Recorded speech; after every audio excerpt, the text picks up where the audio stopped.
of Dr. Mahmoud Yunus, Nobel Peace Prize winner. Is he the Grameen Bank guy? Yes. Sure. Yes. So it kind of sounds to a certain degree that you all are on similar paths of thinking in terms of having those systems better serve the community and really learn how to employ those systems within the community so that they serve the greater good rather than necessarily a select group.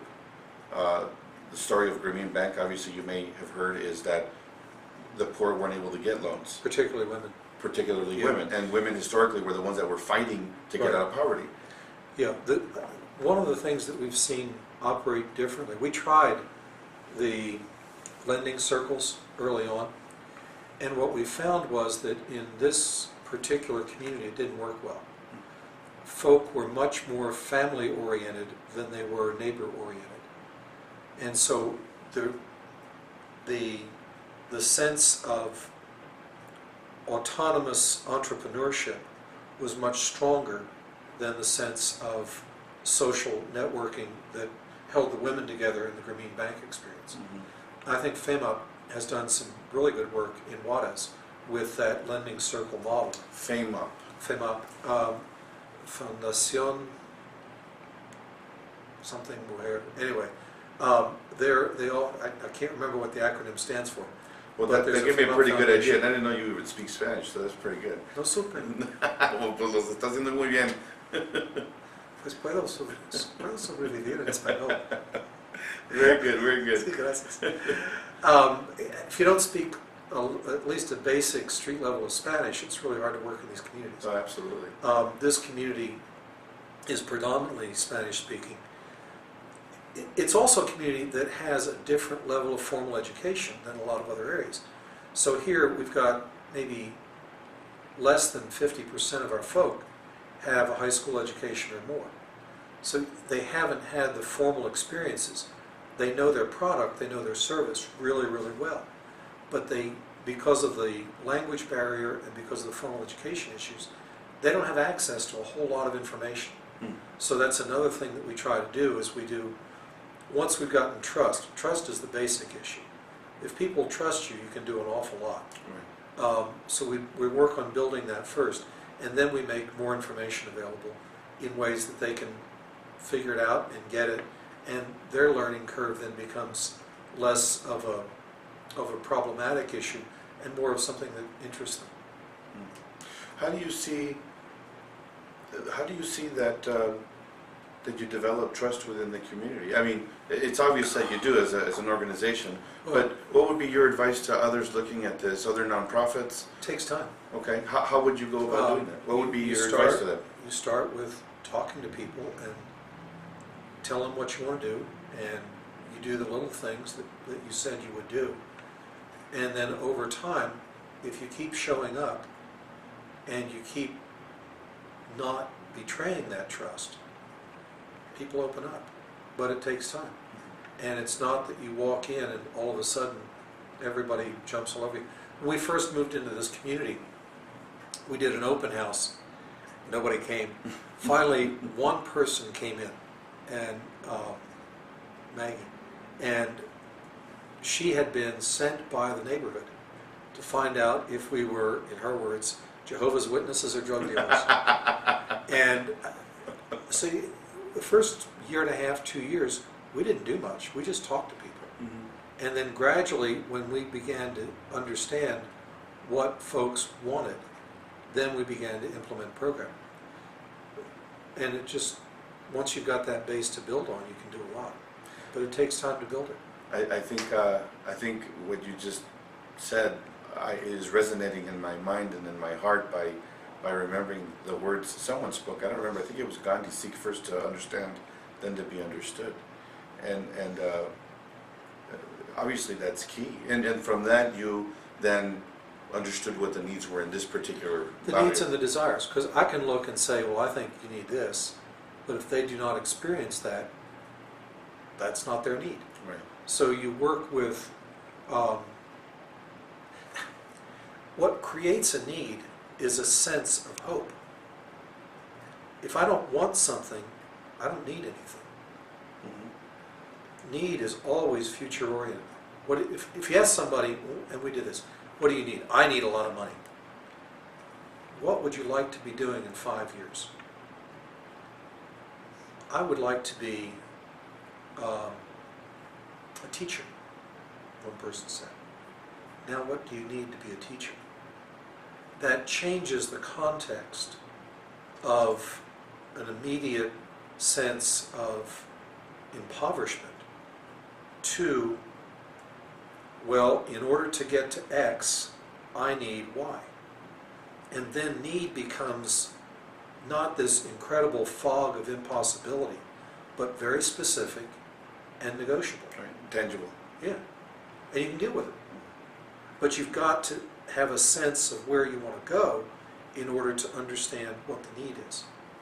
Because the need is always that which either enables or removes an obstacle. I guess that's enabling too, to get where you want to go. How do you currently market everything that you all do? I mean, I know that there are promotores Yeah. that go out into the community. How else do you all get the message out? For years, we just did word of mouth. And then we've begun, these are on my table, mailing. We actually mailed this out in Montana Vista. I don't know if it's had any good impact or not.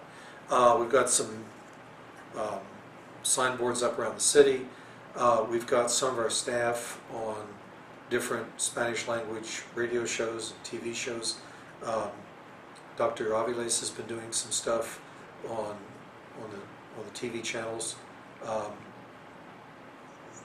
just to try and begin to use media.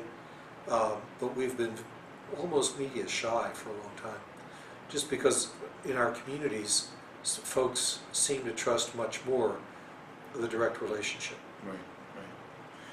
Well, it makes all the sense in the world. You've got to like, know, and trust people to want to work with them and to want to develop a relationship with them. And it's obvious that you all have done that to a great degree.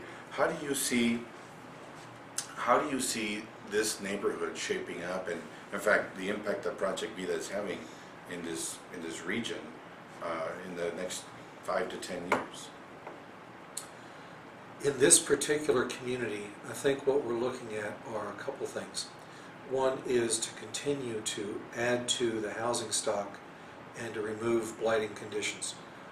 We're in negotiations with the city right now, and I think they're going to be positive, so I'll talk about it, about the former St. Anne's Center that's over on Piedras. It's been South Piedras. It's been abandoned, and they had a fire there. So we're going to be taking that over, if all goes according to plan, and putting 12 units of housing in there.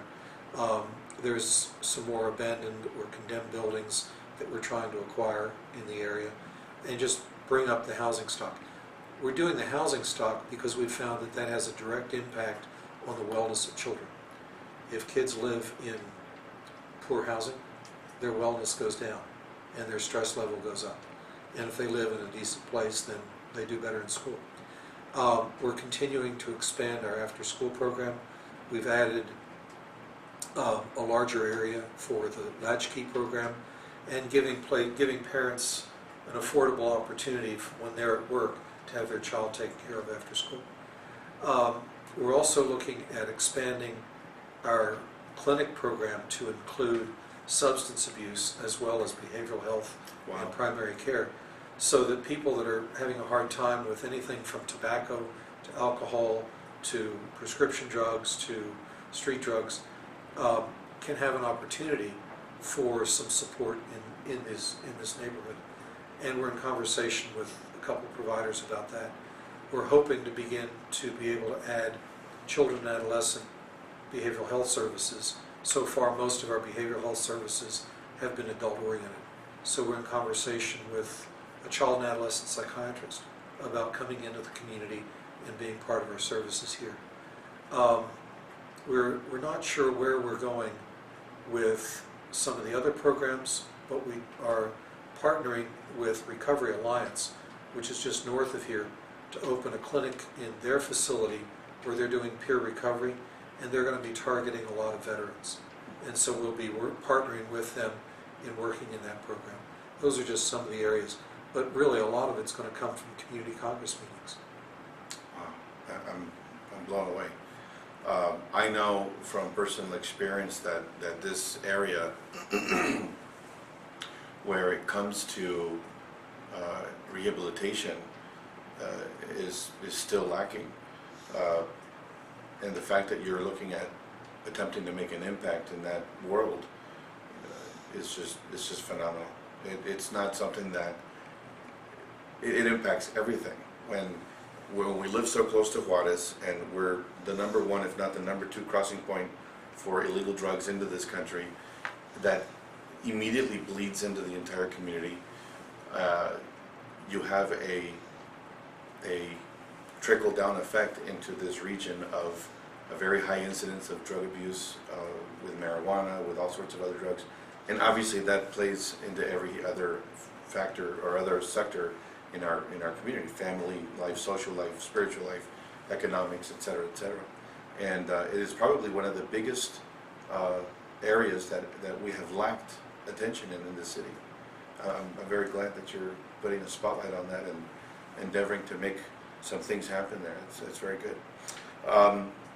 How would you describe the typical individual that accesses your services? And I know there's various services, but if there was a way to describe the demographic that you're looking to serve, who would that person be?